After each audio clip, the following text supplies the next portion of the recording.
which is analyzing quantitative data and also analyzing qualitative data. Okay. All right. Okay. So.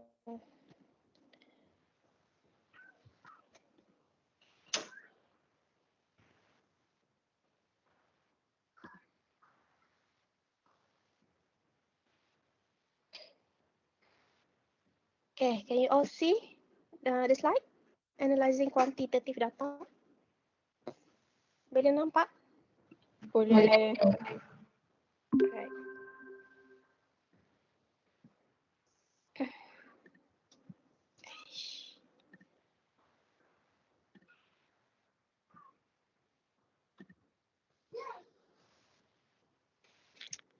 Alright.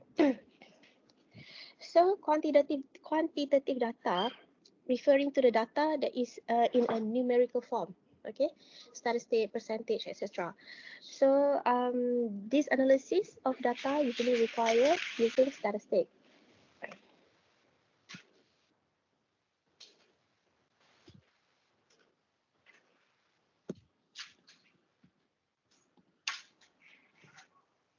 Okay, so we can define quantitative data analysis as a systematic approach of investigating during collecting, measuring, and counting the attributes. That means in the form of a quantity of numerical data. So it often answers the questions of what and how many, okay, about referring to the particular situation or event.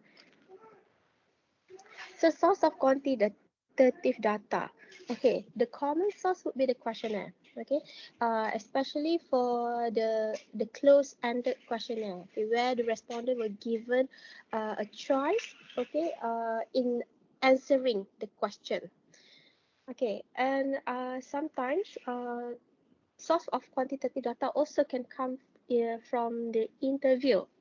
Okay, for example, the question, if you ask the question on, okay, what is your salary? Okay, so in order for you to analyze this answer, you can use the quantitative data analysis.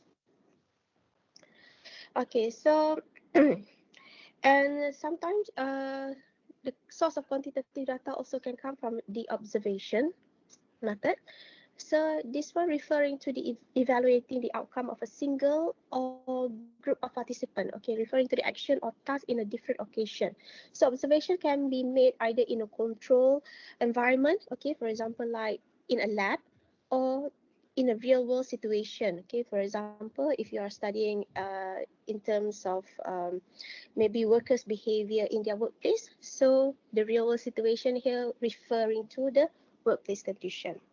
So example would be the recording and analysis of a patient blood pressure, okay, body temperature in a specific time interval. So all this data that you obtain from the observation, okay, you need to analyze using the quantitative data analysis.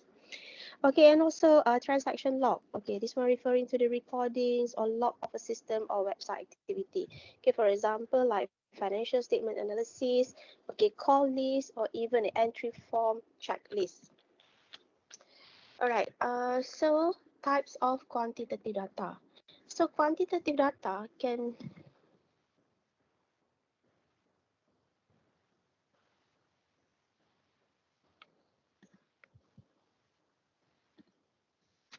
Quantitative data can be divided into mainly two types, okay, such as categorical and continuous data. So categorical data takes referring to the integer value, okay, for example, like number 1, 30, 23, and continuous data, it can take both integer and fraction or even decimal, okay, for example, like 1.50, 30.33, 23.75, and so on.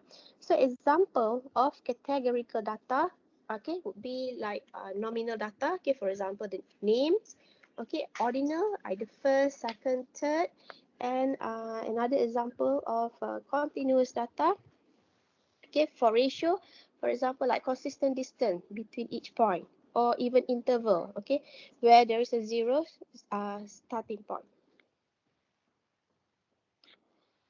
So this different aspect of quantitative data analysis. Okay, now for the descriptive and inferential statistics.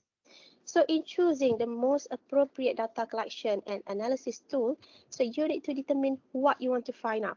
Okay, usually what you want to find out, you also need to refer back to your objective. Okay, what do you need to find out? So if you want to describe what happened with your sample or of the participant, so then you will most likely use the descriptive statistic only, okay, to describe what happened. And if you want to be able to generalize your result to a wider population, you will need to use the inferential statistic.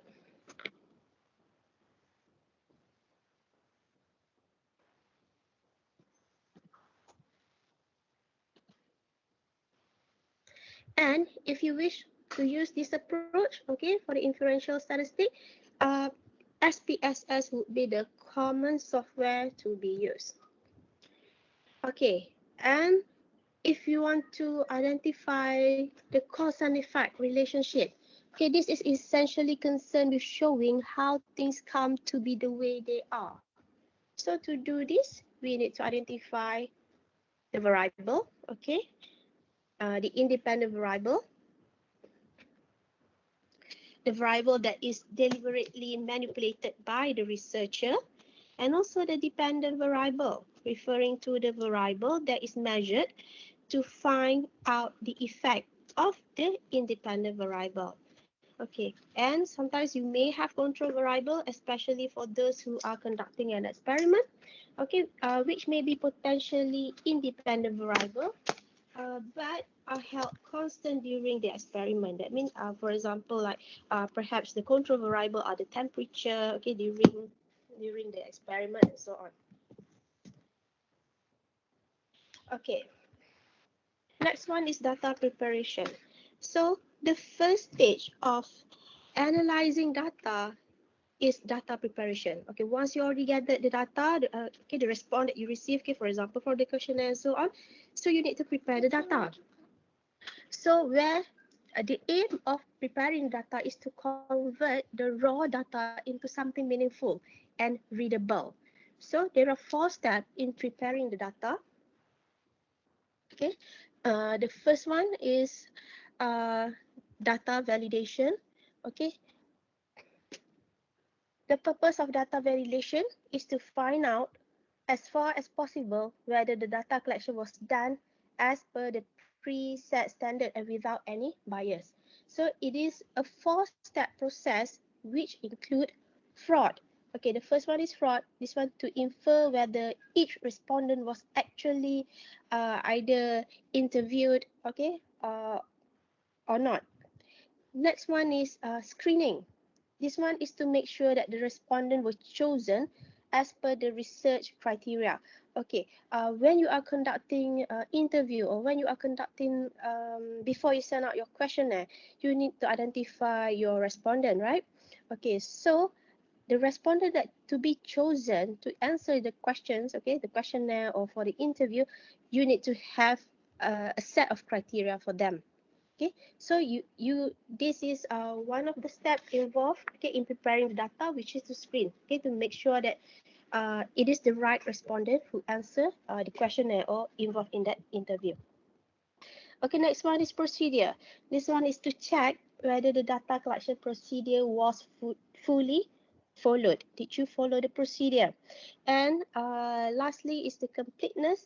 This is to ensure that the interviewer asked the respondent all the questions, okay, rather than just a few required ones. So make sure that all the respondents were given the same set of questions, okay, to make sure that the response that we get is completed.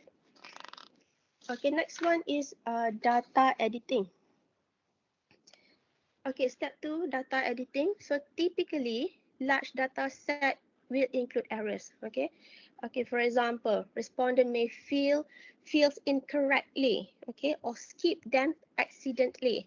So to make sure that there are no such error, so the researcher should conduct basic data checks, okay, which is to check for the outliers and edit the raw research data to identify and clear out any data points that may hamper the accuracy of the result. Okay, for example, an error could be feel that were left empty by the respondent. So while editing the data, it is important to make sure to remove or fill all the empty fields. Okay, for example, if you send out a questionnaire and let's say respondent number 1, he forgot to answer one question. Okay, so you need to fill up the missing data. There are 4 ways to do that. Okay, the first one is list-wise deletion. So in the list-wise deletion method, all rows that have one or more column value missing are deleted. That means you delete that response. So missing value in dependent variable would often require you to delete the entire record. So since it cannot contribute to the research. So alternatively, for a particular dependent variable, too many missing independent variable can also result in no meaningful insight, which would also require you to delete the entire record. Okay, for example, this one. Okay, list-wise deletion. Okay, Jamie, age 22, gender, he forgot to fill it up. Okay, and number 7, he forgot to write down his name, but we have the age and also the gender. So what we do, okay, we delete the entire row. So delete the respondent by Jamie and delete the respondent by this one, number 7. So this is only the data that we have, only for respondent. So the list-wise deletion, it is easy to apply as it does not tamper with the data, but the bad news is it can greatly reduce your sample size. Okay, step number 2, mean, median, or mode imputation. So in the mean, median, or mode imputation method, all missing values in the particular column are substituted with mean or median or mode, either one. You can choose either one, which is calculated using all the values available in that column. So that means you have to refer, okay, to the value given by the other respondent. So you take either its mean, the median, or mode and fill up the empty column. So pro, no loss in sample size. So the sample size remain the same, okay, and no skewing of data. And the con is would be it cannot be applied on categorical variable. Okay, for example, non-numerical or even qualitative data. This method can be only applied if the missing data involve numbers. Okay, the third method, okay, to use in replacing the empty data would be the last observation carried forward, also known as LOCF. So it is a technique specific to longitudinal data analysis. So this is a crude method where a missing value for a particular row is filled in with a value available from the previous stages. Okay, so you refer back to the previous respondent. What is the value given by the previous respondents? So you fill up the same value to the column that have the missing value. Okay, for example, like this one. If you see here, Robin. Okay, so Robin forgot to fill up his weight. Okay, so what we do, we refer to the previous data, which is 68. So we fill up these 2 empty column with 68. Okay, same goes here, Heather. Okay, we refer to the previous data, which is 52, and we fill it up with 52.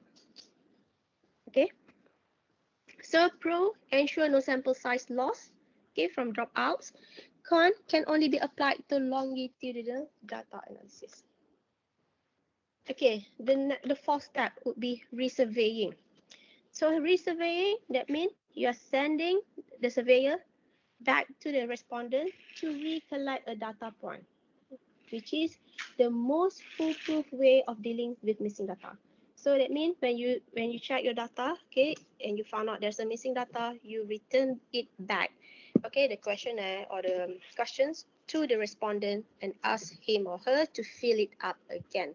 However, resurveying can be time consuming.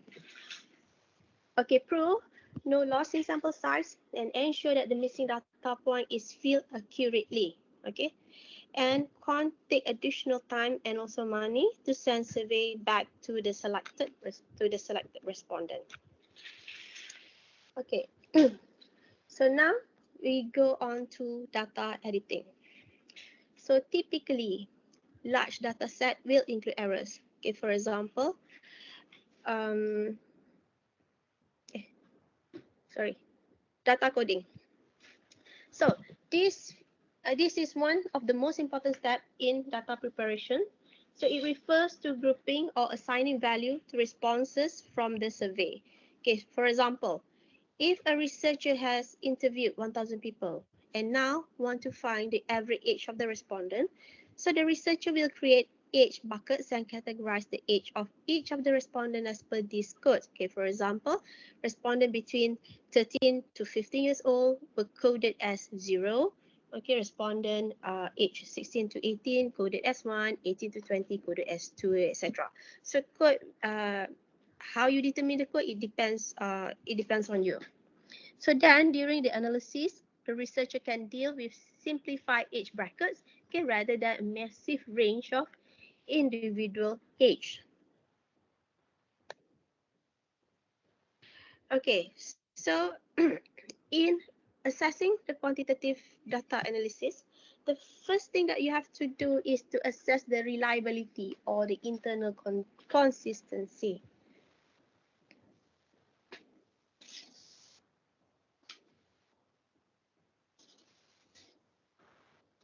All right, so the combat alpha method. Okay, sorry. So when you have cleaned up all the data, when your data is ready, so the first thing that you do is to assess the reliability or the internal consistency. Okay, you can use the combat alpha, okay, which is the coefficient of reliability or the consistency. So in other words, the reliability of any given measurement, okay, refer to the extent to which it is consistent measure of a concept, and combat alpha is one of the way. So the formula of combat alpha can be seen here, okay, where K refer to the number of scale item, okay, and so on. So you can use this formula. You can calculate it manually, or if you are using SPSS, you can just simply click on the combat alpha test. Okay, so the result will come up automatically. So the alpha, okay, given here are the example. Okay, so these are the example of the result of the combat alpha coefficient if you are using SPSS. Okay, uh, the result given here, okay, if you can see here, it's 0.839. So for this test, okay, based on this example, the alpha coefficient is 0.839, suggesting that the item have a relatively high internal consistency. Okay, for the value of 0.7 or higher, okay, for the combat alpha coefficient, it is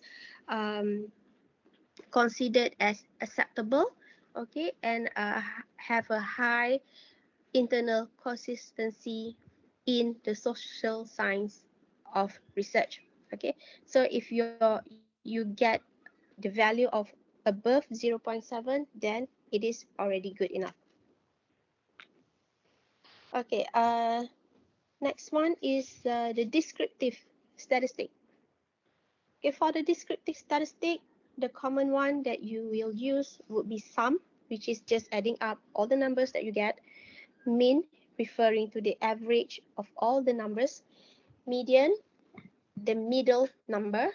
Range, which is the spread between the smallest number and the largest number of the sample. And variance, which is the measure of the variation in the sample. So for the variant, it will answer the question of how the variable are spread. Okay, in other way, how far does each number vary from the mean. And for the standard deviation, this one is to measure of how individuals' number are spread out from the median.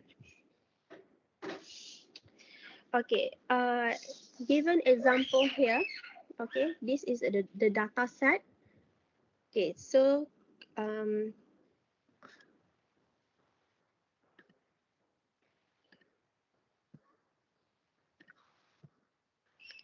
the data set that we have here is 5, 5, 5, 5, 10, 10, 20, 20, 20.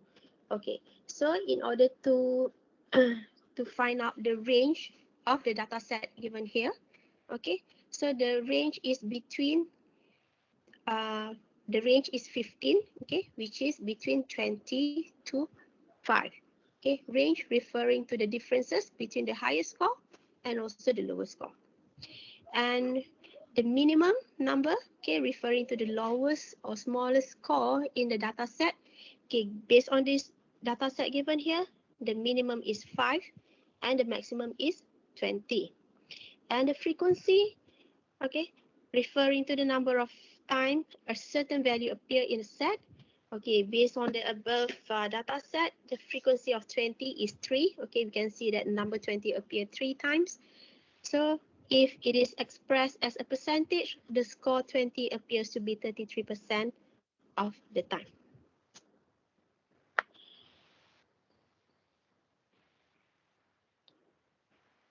Okay, next is the measure of central tendency.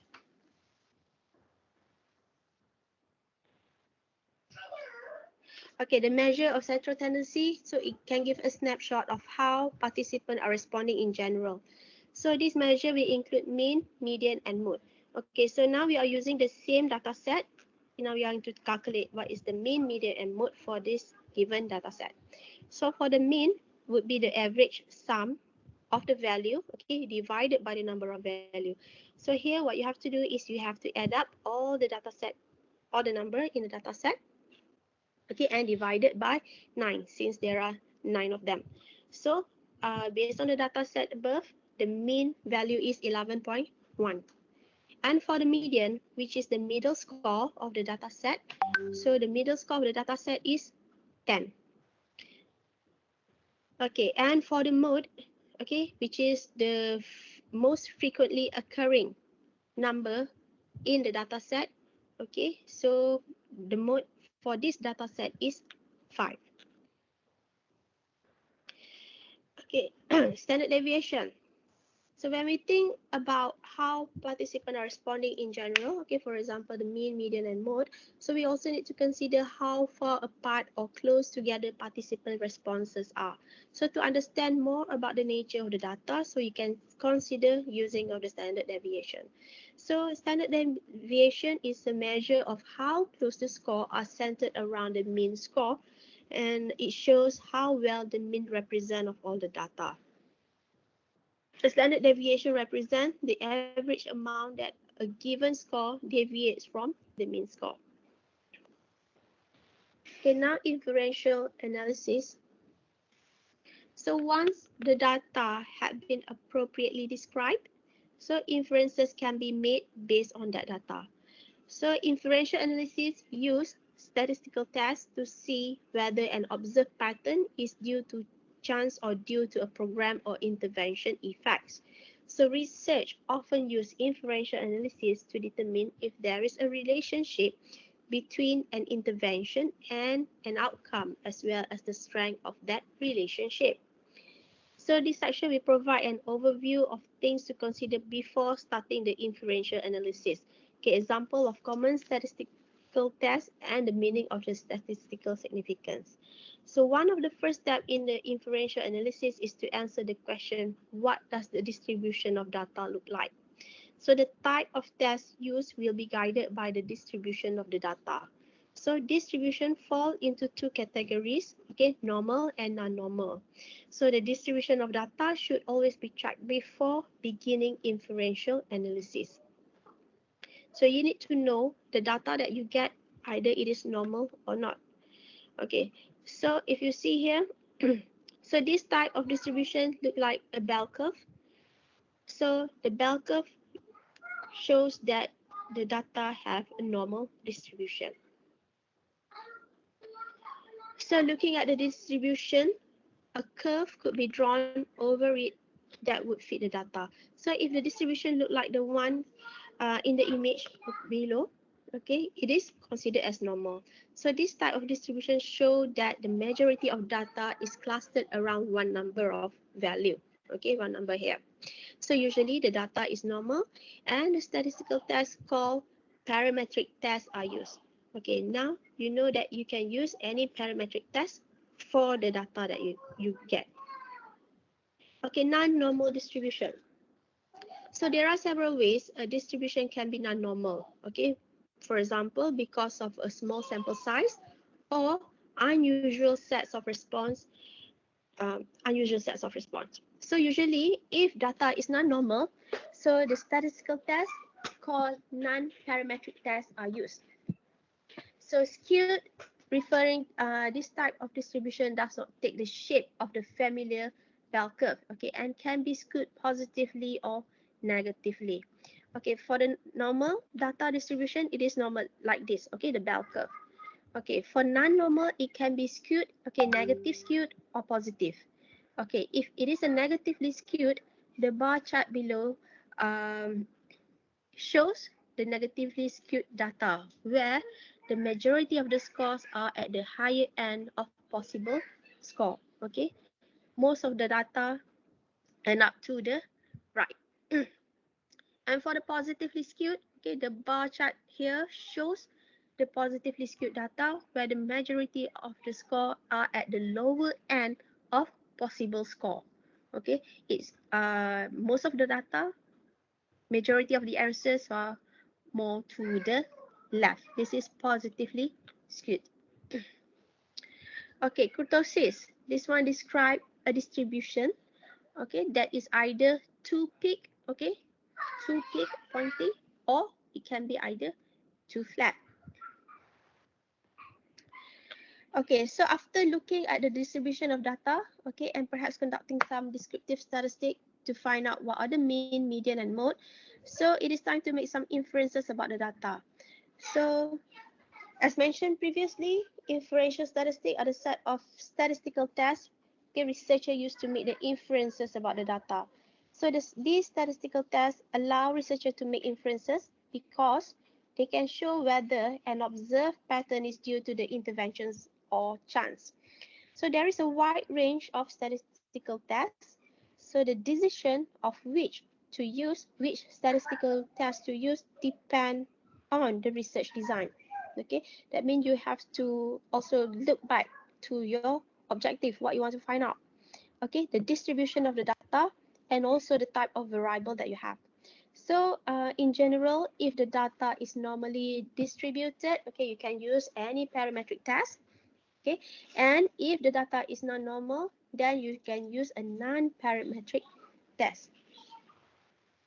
So here are some of the common statistical tests, okay, and their users. Okay, so you can refer to this one. Okay, for example, if you want, you can use correlational tests, okay, to find out association between the variable that you have. We have like a Pearson correlation. Okay, this is to test the strength between two variables. We also have a Spearman correlation. So this one is to test the strength between two ordinal variables. We also have chi-square. This is to test the strength between two categorical variables. And for the comparison of mean, which is to look for the differences between the mean of variable, we have paired t-test. Okay, this is to test the difference between two related variables. Independent t-test to test the difference between two independent variables. ANOVA, okay, quite common among the students. Okay, ANOVA is used to test the difference between group means. Okay, after any other variance in the outcome variable is accounted for. Regression.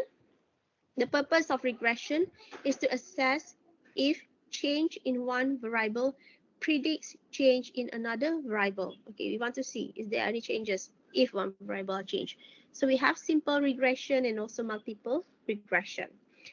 Okay, for the non-parametric, okay, which are used when the data does not meet assumption, okay, required for the parametric test. So we'll rank some tests, okay, to test the difference between two variables. We'll also assign rank tests to test the difference between two related variables. We have also assigned tests, okay, this is to test between two related variables which are different. Okay, example of correlation test. So correlation, okay, you will use this test if you want to know about the relationship between two variables. Okay, for example, you want to know consumer willingness to pay and their ratings for the product quality. So here, you can use ANOVA. So this is to determine whether the differences in means, okay, for two groups is statistically significant.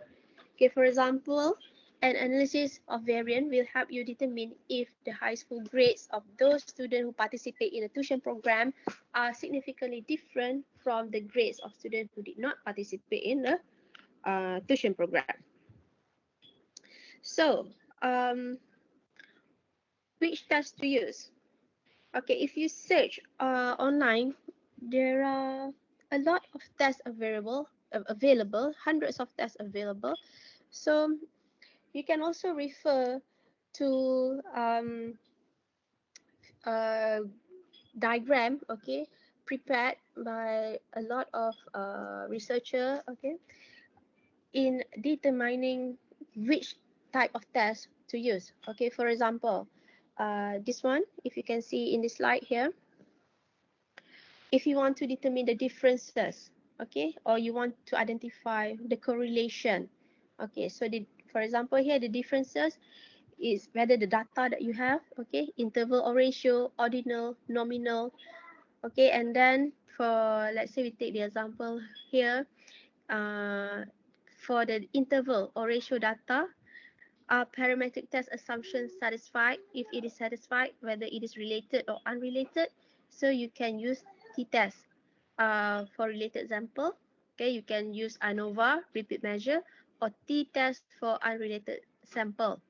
Okay, you can also use ANOVA randomized.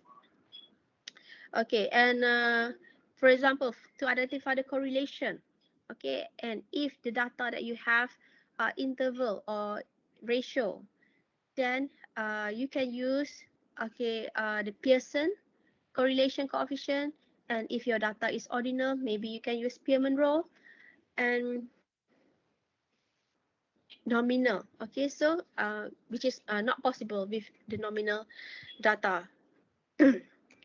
And if you have hypothesis, okay, and if your hypothesis is to measure the difference, okay, between one group, two group, multiple group, okay, so here you can refer to several types of tests, okay, which had been identified by other researcher, and you can also refer to any other diagram, figures, okay, prepared by lots of researcher in determining the type of test, okay, can be used for your research.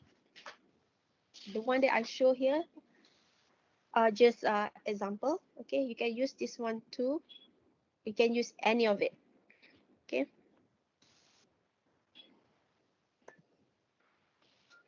So some example, okay, statistical test. This example illustrate how researcher might go about in selecting the statistical test. Okay, they also show that based on the study design and the distribution of data, the best statistical test for analysis, it can change. Okay, so here the study design is study on the 8-week tutoring component at an after-school program. So assessing the student satisfaction of 40 participants. Okay, So they are going to compare the same student satisfaction using the pre-test, okay, that means before the tutoring class began, and also post-test, that means after the tutoring components end. So only one group of students involved, and the data distribution is normal. Okay, the variable type are ordinal. So that means here, the students will ask using a questionnaire, using a Likert scale, okay, from 1 very satisfied to 3 not satisfied at all.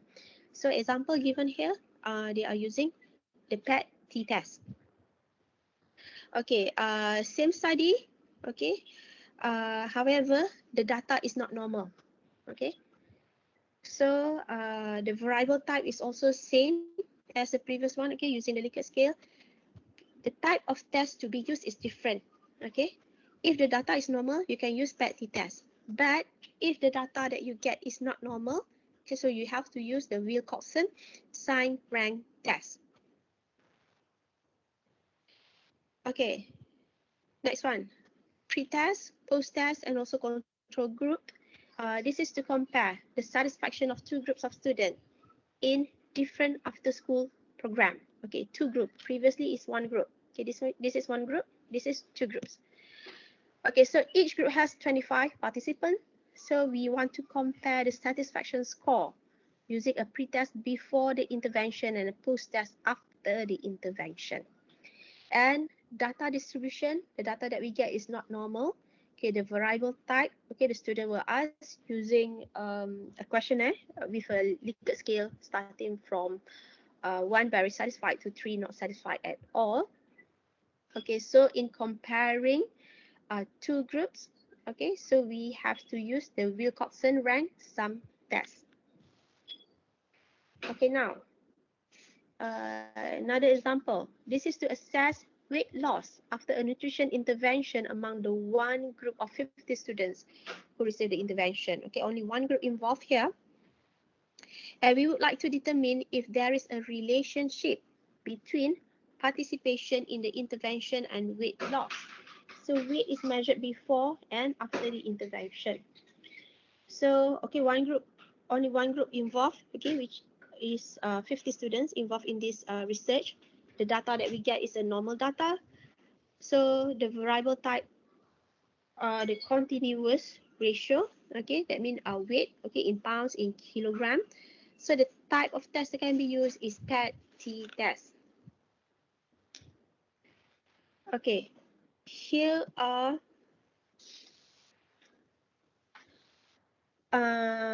several different software programs, okay, that can help to manage and also to analyze data. So we have, you can also use Excel, okay. It is an easy to use program, very basic, okay, and provide basic descriptive statistical function. And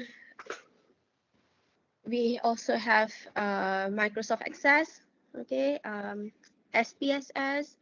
This is specifically designed for the social science statistical analysis. This SPSS is quite advanced program and may require training. So in order to help you to use SPSS, you can always Google, okay, on, for example, like, okay, how to use the Pearson correlation test. Okay, there are a lot of video available in YouTube. You can always Google for that. So, but first of all, you need to determine the type of test that is suitable for the data that you have. Okay, then you can straight away Google how, okay, to use for example, Spearman correlation test, how to use ANOVA, and so on. So, and we also have SAS, which is a statistical program, okay, designed also for the social science. And again, this is also an advanced program.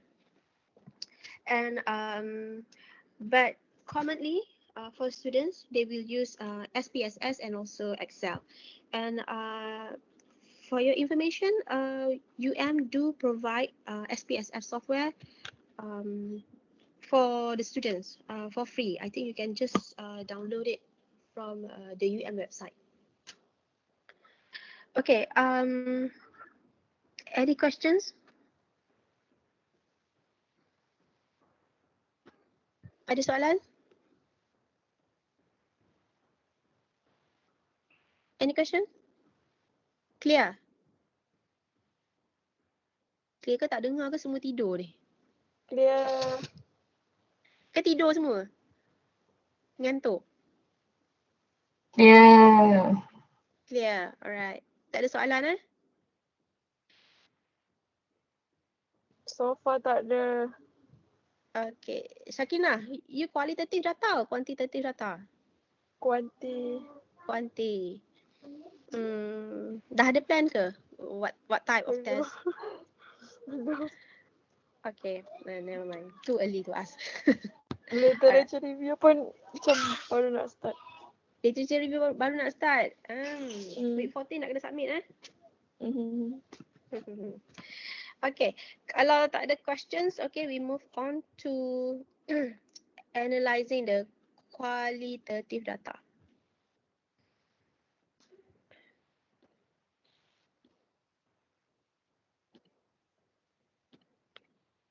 Okay, now we look to analyzing the qualitative data. So can you see the screen?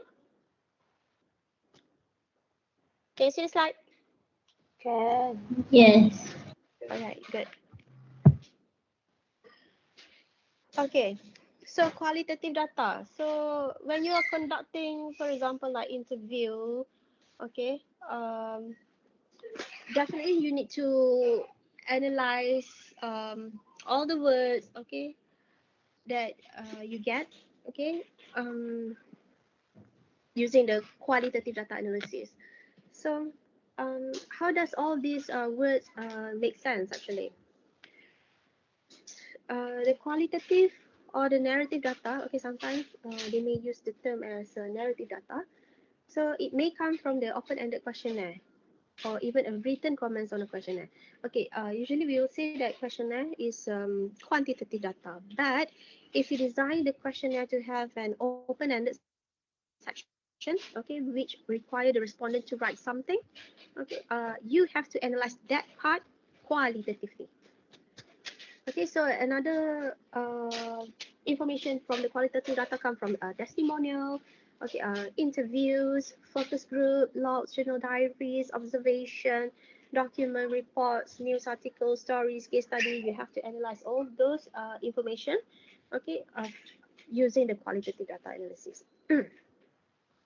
So the narrative response that you get, it may be brief or it may be very long, okay, depending on how the your respondent answer the questions. So what you have to do is to make sense of all this data, okay, and make it understandable for the others. So typical error that what the student do is you just listing all the narrative comment without doing any analysis. Okay, that means you just write it up whatever the respondent answer. You just write all that in your thesis. That is wrong. Okay, you cannot do that. And other typical error would be including information that make it possible to identify respondent. Okay, usually those who are uh, uh, involved in your data collection process, okay, your interviewee or the people involved in your focus group and so on, okay, we do not reveal their identity. Okay, their identity will remain anonymous, and make sure that you did not include any information that can make people to identify the answer is from Mr. Ali, for example. Okay, so you have to make sure that the identity of the respondent is remain anonymous. And another mistake is generalizing from comment to the whole group. So qualitative information seeks to provide a unique insight, understanding, and explanation, and it is not to be generalized. And using quotes to provide a positive spin. So consider your purpose for including quotes. So how to analyze the qualitative data? So you have to think of managing your qualitative analysis process is like cleaning your closet. So the same basic step apply. How do you clean your closet? How do you clean your wardrobe? So it's the same process as it involves take out everything from the closet. Okay, you open your wardrobe. Okay, you take out everything from your wardrobe. You sort out everything, whether you want to save your clothes or you want to toss it out, and look at what have left and organize into subgrouping. Okay, this is referring to the chunking. Okay, that means you categorize it, okay, into, okay, tops, okay, bottoms, and so on, and then based on this subgroup, you group you subgroup it into a cluster of similar things that belong together. Okay, that means you have here the cluster code. Okay, for example, for tops we have blouse, we have shirt, we have singlet, and so on. So, and as you put things back, how would you group them to maximize the functionality? So how do the group makes it work together? Okay, this is how you interpret and how you present the information. So referring to the data, qualitative data, how do you analyze it? Okay, it is same as you how you clean up your closet. So we are using the thematic analysis. So there are 6 steps in doing the thematic analysis. The first one is the familiarization. Step 2 is coding. Step 3, generating themes. Step 4, reviewing the themes. 5, defining and naming the themes, and 6 would be the writing up. Okay, number 1, familiarization. So you need to get to know your data. So it is important to get a thorough overview of all the data that you have collected, okay, before you can start analyze it individually. So this might involve transcribing the audio, reading through the text, and taking initial notes, and generally look through the data to get familiar with it. Okay, for example, if you are conducting an interview, okay, definitely you need to transcribe, okay, the interview. That means you refer back to the recorded interview and you have to um, type it. Okay, transcribe means you need to type it in words. Then step number 2 is coding. Okay, this one refer highlighting section of our text, okay, usually phrases or even sentences, and coming up with a shorthand labels or code to describe the content. Okay, for example, okay, research on the perception of a climate change among conservative voters age 50. So data had been collected through a series of interview. So an extract from one interview look like this. Okay, this is the interview extract. So when you transcribe, actually you have to type down everything what the interviewee said. Okay, so here the interview extract stated here, personally, I am not sure. I think the climate is changing. Sure, but I don't know why or how.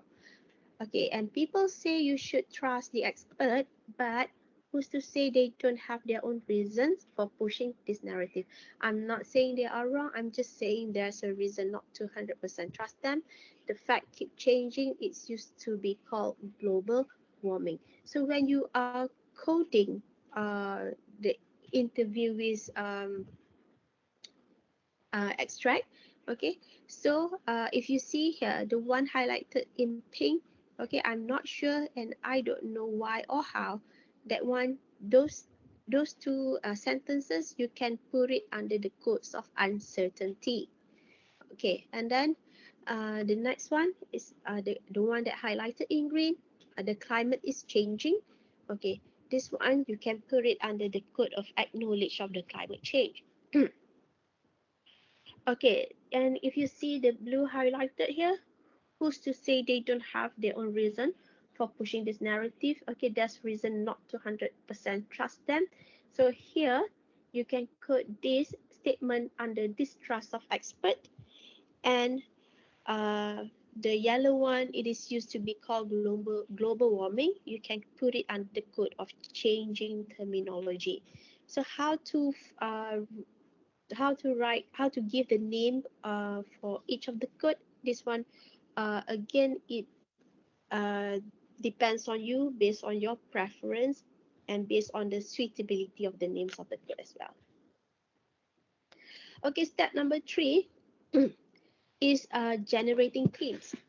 So look over the codes that we have created. Okay, you look it back again, identify the patterns among them, and start coming up with the themes. So themes are generally broader than codes.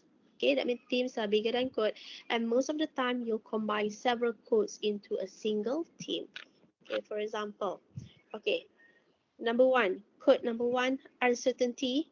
Okay, and leave it to the expert, alternative explanation. All these code may be grouped into one theme called uncertainty. Next code, changing terminology, distrust of scientists, resentment toward the expert, and fear of government control. Okay, all these may be grouped into one theme under the name of distrust of expert. Okay, next code is incorrect facts, misunderstanding of science, biased media sources. Okay, all this may be included under the theme of misinformation. So when you look back at the codes that you have, okay, you need to find a suitable theme for the codes that you have created. Okay, step number 4.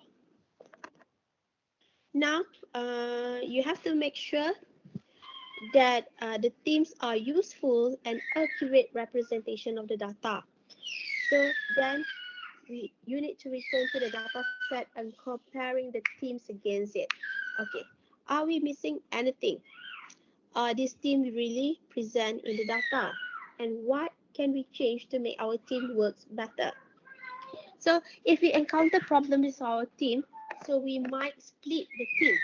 Okay, you might split the team, or perhaps you need to combine them, or even discard them or create a new one. So whatever makes them more useful and accurate. Okay, for example, we might decide upon looking through the data that changing terminology fits better under the uncertainty theme than under the distrust of experts, since the data label with the code involves confusion and not necessarily distrust. So you have to review back what the themes that you have created. Okay, and step number 5, defining the theme. So each of the theme created need to be defined based on the final list of the theme. So defining themes involve formulating exactly what meant by each theme. So for example, so we might look at distrust of expert, okay, and determine exactly who we mean by expert in this theme.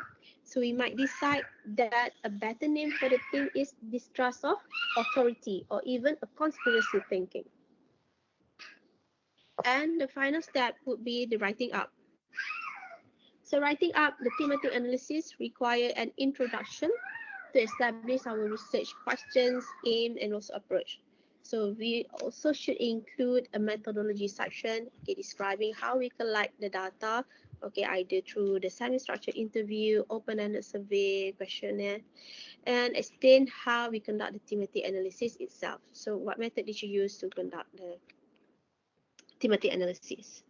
And the result of finding section usually address each theme in turn. So we describe how often the theme come up and what they mean, including example from data as an evidence. So data should be interpreted in the view of past research. Okay, you should also show how the finding both support or contradict prior studies. So when you are writing up, make sure that you're referring back to the literature, okay, and either your finding, okay, support or even contradict with the previous study. And finally, our conclusion will explain the main takeaways and shows how the analysis has answered our research question. All right, okay, and the thematic analysis, okay, this is the manual way of analyzing the qualitative data. Okay, this is the manual way. There are also software available in analyzing the qualitative data. Okay, for example, like Atlas TI and also NVivo. These two are the common software in helping you analyzing the qualitative data. And I'm not sure whether you do have that software to be downloaded for free, but you can always check, okay, whether they have it or not. All right. If the software is not available, then you can always analyze the qualitative data manually using the thematic analysis. Okay. Any questions?